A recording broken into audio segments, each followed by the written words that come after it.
अगर आप भी चाहते हैं कि आरसीएम म्यूजिक के वीडियो सबसे पहले आप तक पहुंचे, तो लाल बटन को दबा के चैनल को सब्सक्राइब जरूर करें और साथ में बेल आइकन को दबाना ना भूलें। दिल्ली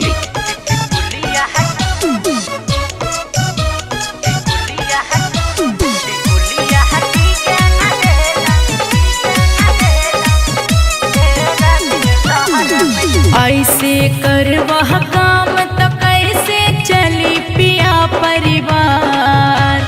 एक महीना में घरे आवेला तू ता 3 बार।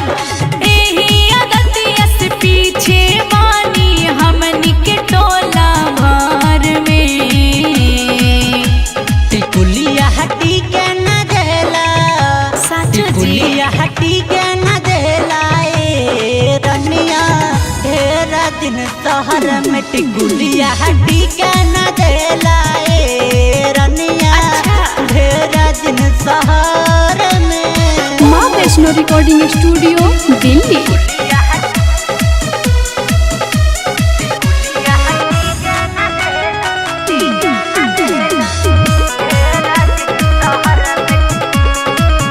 कहरी काय रहनी हमहू बहन परेशान हो।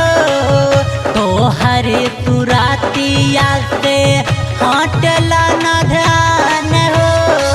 चेहरा निहरला से भरी नहीं पेट हो। मन से काला नौकरी हो जा बढ़िया से सेट हो। अगर आदतिया छूटी नाता चल जाइब नहीं हार में।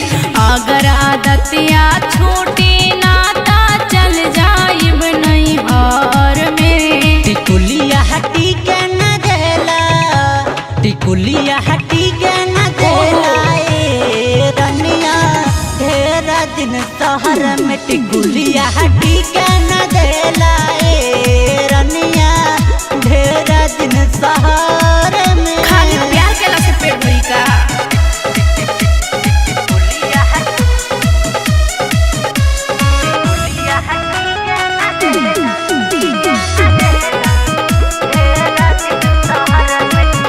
मन के मनाही बाकिर दिलवा न मानेला। तोहरे से मिले खातिर जिदई हठानेला। भइल 7 साल आइल हमके गवनवा। अब हिले बनल नाही पक्का के मकानवा।